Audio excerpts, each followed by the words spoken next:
हमारे आने वाले भविष्य के नेता एडवोकेट चंद्रशेखर आजाद जी को कि वे आज इस विशाल जनसभा में संबोधन करने से पहले हमारे आयोजकों ने हमारे महान पुरुषों की तस्वीर मंच के बाईं तरफ रखी है। मैं आदरणीय चंद्रशेखर आजाद जी से अनुरोध कर रहा हूं कि महान पुरुषों की तस्वीर पर पुष्प अर्पित करके आप महान पुरुषों से हम सब लोगों के लिए आशीर्वाद लेंगे, क्योंकि हम सब लोग महान पुरुषों के संघर्ष को आगे बढ़ाने के लिए लगातार संघर्ष कर रहे हैं। मैं नारा लगाऊंगा, बाबा साहब अमर रहें, मानवर कांशीराम साहब अमर रहें, महात्मा ज्योतिबा फूले जी अमर रहें, बाबा साहब अमर रहें, मानवर कांशीराम साहब अमर रहें, भाई चंद्रशेखर आजाद जिंदाबाद, भाई चंद्रशेखर आजाद जिंदाबाद, बहुजनों की आवाज भाई चंद्रशेखर आजाद जिंदाबाद, भाई चंद्रशेखर आजाद जिंदाबाद, भीम आर्मी जिंदाबाद, आजाद समाज पार्टी जिंदाबाद, आजाद समाज पार्टी जिंदाबाद, भीम आर्मी जिंदाबाद, भीम आर्मी जिंदाबाद, आजाद समाज पार्टी जिंदाबाद, आजाद समाज पार्टी जिंदाबाद। साथियों, आपको जिनका इंतजार था, हमारे प्रिय नेता आदरणीय चंद्रशेखर आजाद जी हम सबके समक्ष हैं। मैं आप सब लोगों की तरफ से उनसे अनुरोध कर रहा हूं कि वो आए और अपने विचारों से हम सबको अवगत कराएं। आदरणीय एडवोकेट चंद्रशेखर आजाद जी।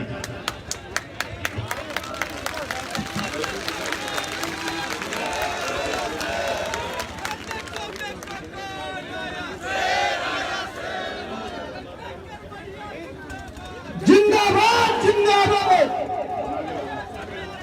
जिंदाबाद जिंदाबाद जिंदाबाद जिंदाबाद।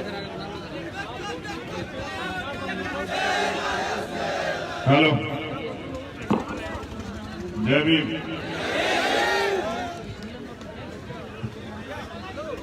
देखो, पिछले 6 साल में कोई ऐसा दिन नहीं कि जो ये लड़ाई ना लड़ी गई। तो जो पिछले 6 साल में हमारे द्वारा तैयार हुए हैं, मैं उनसे अनुरोध करूंगा कि वो बैठ जाएं। जो हमारे द्वारा तैयार किए गए हैं, जो इस आंदोलन की अहमियत को समझते हैं, उनसे मेरा अनुरोध हो कि वो बैठ जाएं। ये जो नौजवान धूप में बैठे हैं ना, मेरा अनुरोध है पीछे हो जाओ, छांव में हो जाओ, पीछे हो जाओ, छांव में जल्दी हो जाओ, फिर बात शुरू करेंगे। पीछे हो जाओ, बहुत तेजी से क्या आगे आ जाओ, पीछे हो जाओ, धूप से हट जाओ। बीमारी चल रही है, डेंगू का बहुत बुरा हाल चल रहा है इस समय। क्या तो नीला गमछा मत पहनो, और पहन रहे हो तो इसका सम्मान रखो। तुमसे कहा बैठ जाओ।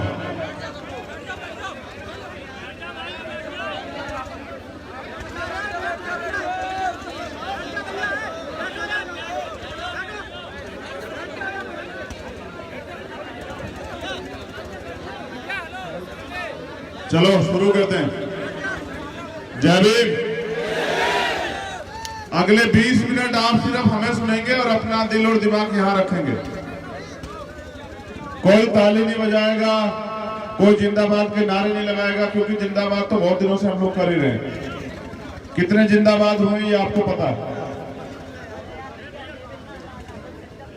करुणा के सागर तथागत बुद्ध संत शिरोमणि सदगुरु रविदास जी महाराज, भगवान वाल्मीकि महाराज, संत कबीरदास जी, गुरु नानक देव, इनके बाद जो अन्य संत गुरु महापुरुष हुए उनको नमन करते हुए सामाजिक परिवर्तन के नायक राष्ट्रपिता ज्योतिबा फूले, मां सावित्रीबाई फूले, आरक्षण के जनक छत्रपति साहू जी महाराज, छत्रपति शिवाजी महाराज पूरे देश में जन्मे, इस भारत में परिवर्तन के महापुरुष, जिनमें पेरियर रामास्वामी नायकर, पेरियर लल्लू यादव, संत गाडगे जी महाराज, नारायणा गुरु, बिरसा मुंडा,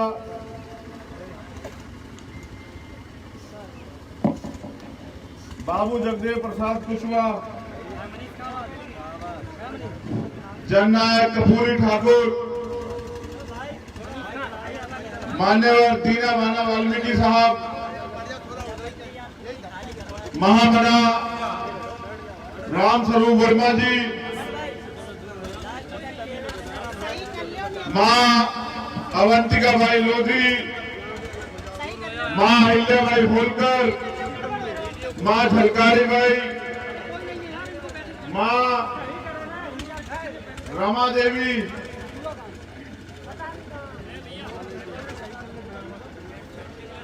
डॉक्टर एपीजे अब्दुल कलाम साहब, कोतवाल धन सिंह गुजर, सर छोटू राम, चौधरी चरण सिंह जी, परम पूजनीय विश्व रत्न डॉक्टर बाबा साहब अम्बेडकर, मेरे गुरु, मेरे आदर्श मान्यवर साहब श्री काशीराम, और इस देश की आजादी में अपने प्राणों का बलिदान देने वाले शहीद आजम सरदार भगत सिंह, सरदार उधम सिंह, शहीद करतार सिंह सराबा, अशफाकुल्लाह खां, एक और सामाजिक परिवर्तन के बुलंद आवाज महाराजा टीपू सुल्तान, आज औरैया की इस क्रांतिकारी धरती पर उपस्थित बाबा साहब अम्बेडकर और मान्यवर काशीराम साहब के आंदोलन के जिम्मेदार सिपाहियों, इस सभा में उपस्थित नौजवान साथियों, बुजुर्गों, मेरे दाहिनी तरफ उपस्थित मातृशक्ति, छोटी बहनों, बड़ी बहनों, माओ, इस मंच पर उपस्थित इस जिले की टीम, इस संभाग की टीम,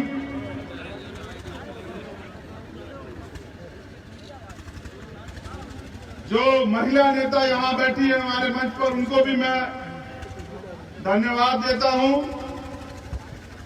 आज के इस भव्य और विशाल रैली के आयोजक टीम से उत्तर प्रदेश के प्रदेश अध्यक्ष आजाद समाज पार्टी सुनील कुमार चित्तौड़ जी, संभाग प्रभारी राजकुमार गौतम जी, डॉक्टर सोहेल चौधरी जी, छोटे भाई रणवीर सिंह गौतम जी, अनिकेत भानु जी, छविराम जाटव जी, धीरेन्द्र कबीर जी, अफजाल खान जी, कन्हैया लाल जी, अमन प्रताप सिंह जी, रविंद्र रावण जी, अमित कुमार धौरे जी, धीरेन्द्र गौतम जी,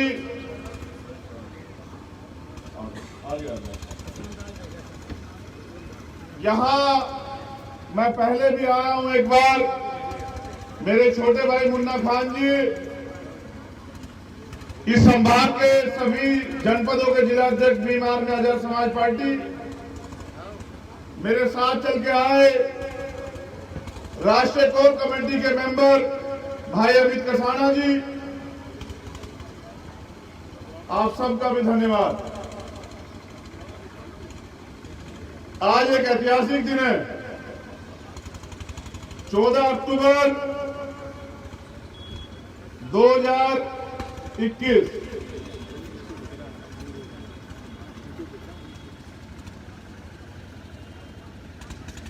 ठीक,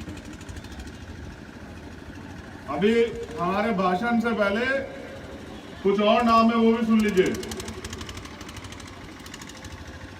प्रोफेसर देवेंद्र कुमार जी, साजिद हुसैन आजमी जी, प्रबल प्रताप सिंह जी, रूबी गौतम जी, सूरज कुमार सूरज सिंह कुशवाहा जी और असलम राज जी। अभी जो बच गया है वो मेरे अंदर ही अपने आप को ढूंढ लेना। जितनी मेहनत आपने की है वो वाला माइक चलना शायद, ये चल ही रहा है क्या? वो चलना देना वो चल रहा है। तुम उसके पास से हटोगे तभी शायद वो काम कर पाए। भाई हट जाओ यार, उधर को हो जाओ। तो जितने जिम्मेदार आप लोग हैं उतने ही जिम्मेदार ये लोग भी हैं जो मेरे सामने बैठे हैं धूम में।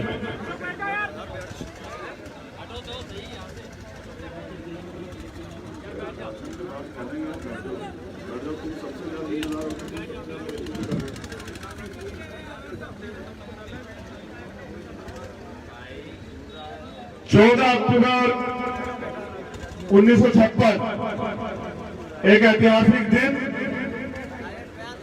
तमाम तरह के सुधारों के प्रयास के बाद जब बाबा साहब अम्बेडकर इस देश की व्यवस्था में धर्म में कोई सुधार नहीं कर पाए, असमानता और भेदभाव के जीवन से तकलीफ को महसूस करते हुए जब ये समझ गए कि इसमें कोई परिवर्तन होने वाला नहीं है, तो 14 अक्टूबर 1956 को बाबा साहब ने बौद्ध धर्म की दीक्षा ली।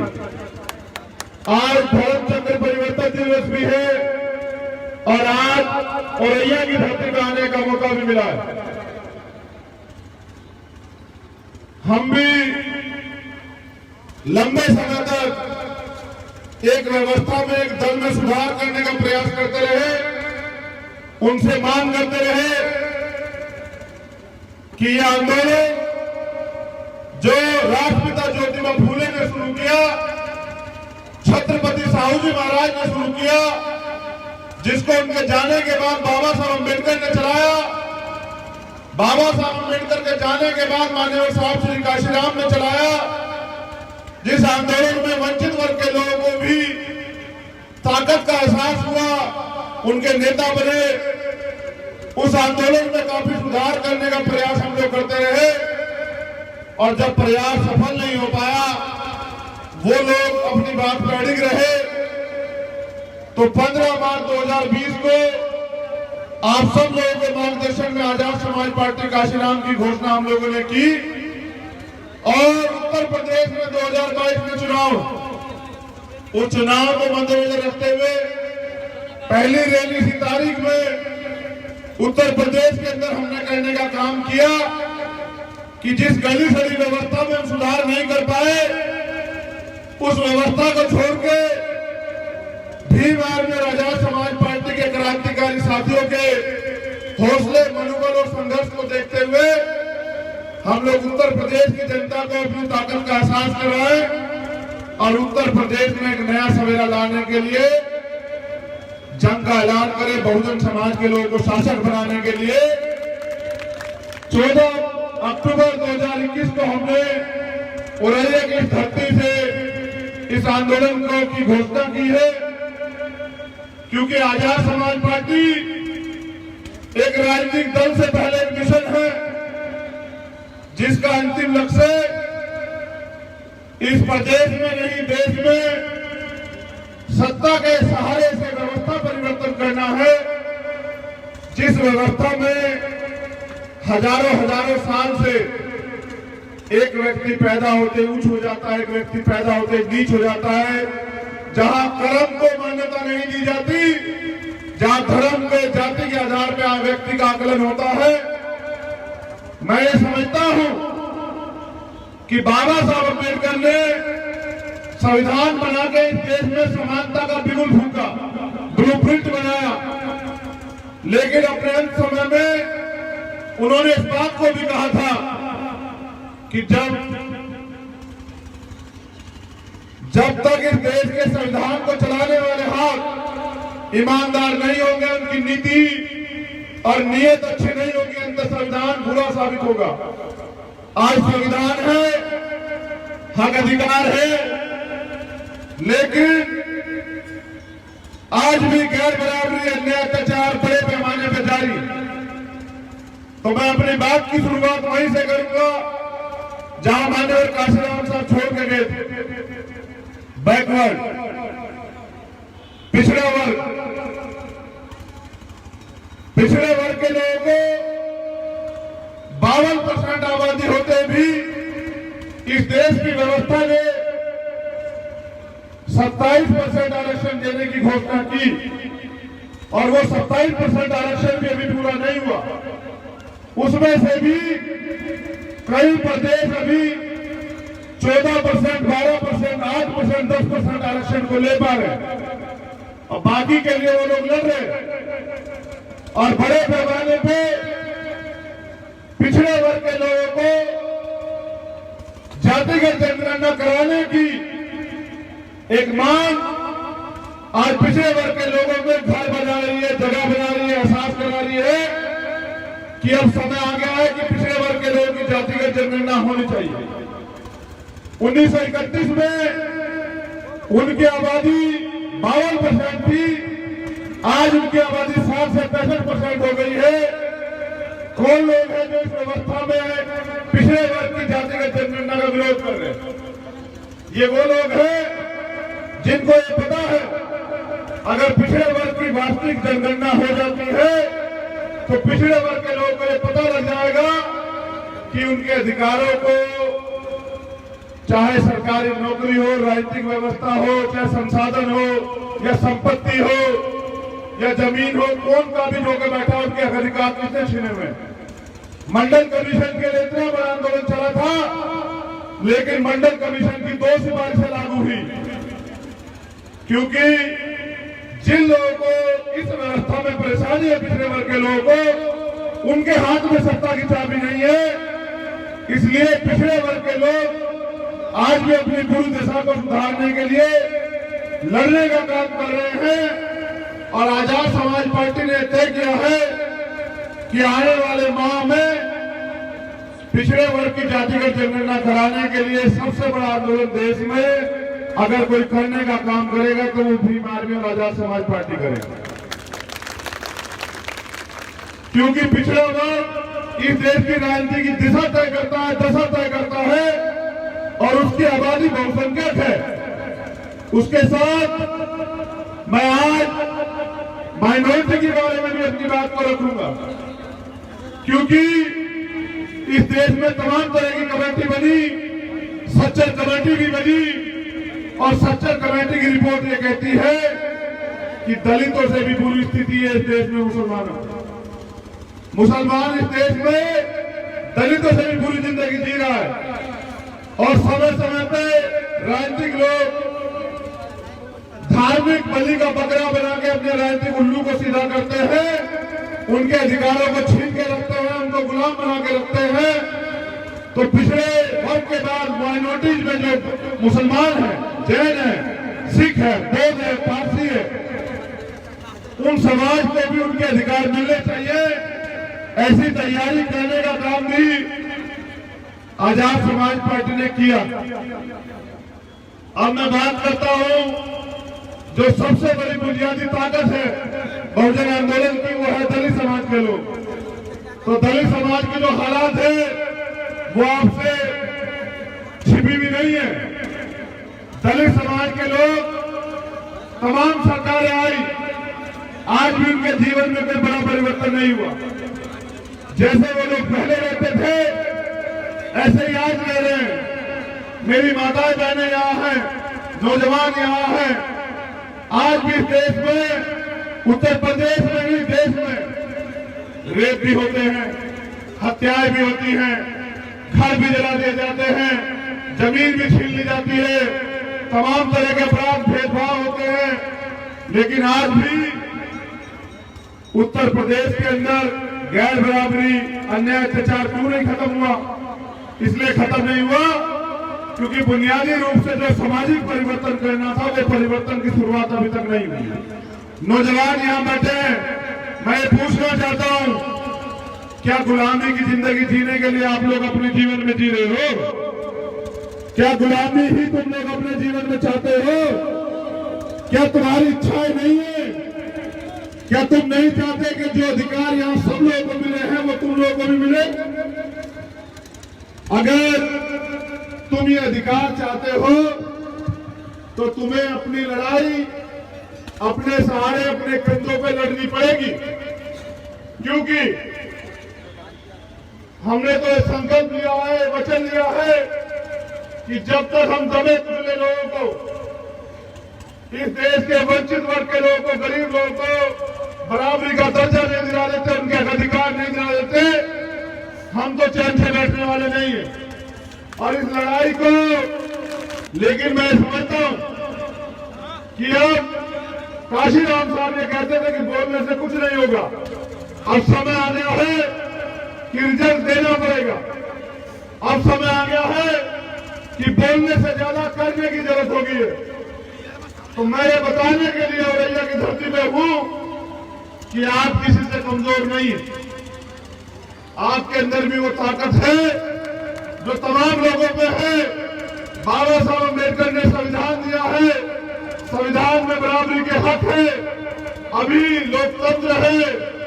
ये भारतीय जनता पार्टी की सरकार उत्तर प्रदेश में और देश में जिस तरह से सरकारी तंत्र का, सरकारी मशीनरी का दुरुपयोग कर रही है, जिस तरह से लोकतंत्र का, संवैधानिक मूल्यों का हनन कर रही है, जिस तरह से जितने सरकारी डिपार्टमेंट है उनका निजीकरण कर रही है, आने वाला कल ऐसा होगा कि न सरकारी डिपार्टमेंट होंगे, न सरकारी नौकरी बचेगी। जब सरकारी नौकरी नहीं बचेगी तो तमाम तरह का प्राइवेट सेक्टर आ जाएगा, और प्राइवेट सेक्टर में आरक्षण व्यवस्था नहीं है। थोड़ी बहुत कामयाबी आगे बढ़ने का अधिकार आपको मिला तो आरक्षण की वजह से मिला। ये सरकार जानबूझ के षड्यंत्र करके आरक्षण खत्म कर देना चाहती है। कोई इनके खिलाफ लड़ने को राजी नहीं है।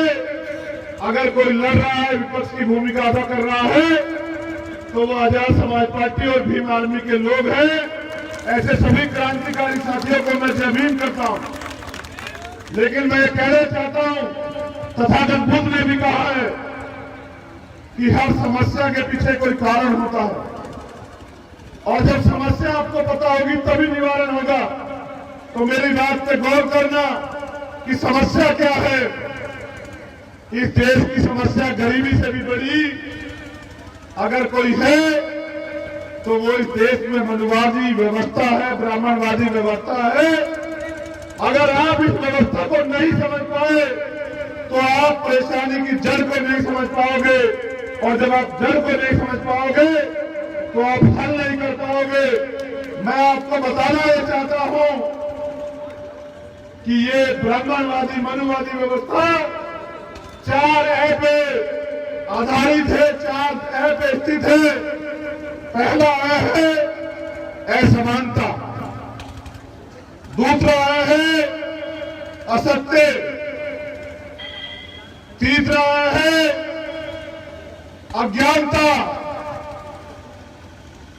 ये 3 ए के बाद जो चौथा ए है, जिस ए के जरिए तमाम तरह से बहुजन समाज के लोगों का कॉन्फिडेंस गिरा हुआ है, वो ए है अपमान, अन्याय।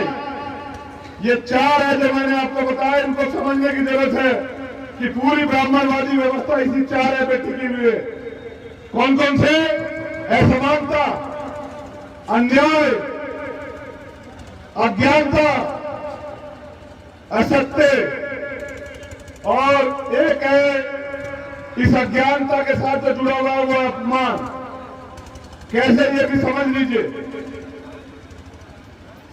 इस असमानता जो इस जातिवाद भेदभाव इस देश की व्यवस्था में है, उसकी वजह से हम लोग बड़े छोटे ऊंच नीच के भेदभाव में बटे हुए हैं, और बटे हुए होने के कारण एक दूसरे से भेदभाव करते हैं। बहुजन समाज के लोग आपसी भाईचारा नहीं बनाते, और जब आपसी भाईचारा नहीं बनाते तो 15% लोग 85% लोगों पर राज करते हैं। 15% लोग गुलामी के सिवा कुछ नहीं करते। इस वजह से, इन 4 की वजह से इस देश में बहुजन समाज के लोग भी आज भी वास्तविक आजादी से दूर हैं। अभी 4A का, इस व्यवस्था का अगर कोई इलाज है वो भी 4A है, और ये 4A भी आपको जानने चाहिए। ये 4A है अनुसूचित जाति, अनुसूचित जनजाति, अन्य पिछड़ा वर्ग और इस देश का अल्पसंख्यक। पहला अनुसूचित जाति, दूसरा अनुसूचित जनजाति, तीसरा अन्य पिछड़ा वर्ग और चौथा अल्पसंख्यक, यानी कि इस देश की माइनॉरिटी। अगर ये 4A एक साथ इकट्ठे हो जाए और यूनिटी बनाने, भाईचारा बनाने, तो मैं पूरी जिम्मेदारी से कहता हूं कि माननीय काशीराम साहब और बाबा साहब अम्बेडकर का सपना पूरा हो जाएगा।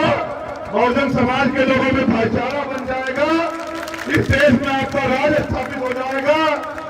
क्योंकि जिनका राज होता है उनकी बहन बेटियों पर अत्याचार नहीं होते, जिनका राज होता है उनको अधिकारों से वंचित नहीं रखा जा सकता है, जिनका राज होता है उनके साथ अन्याय अत्याचार नहीं किया जा सकता है। नौजवान साथियों, ये बुनियादी बात के बाद आप देखिए किसानों के लिए कानून बना।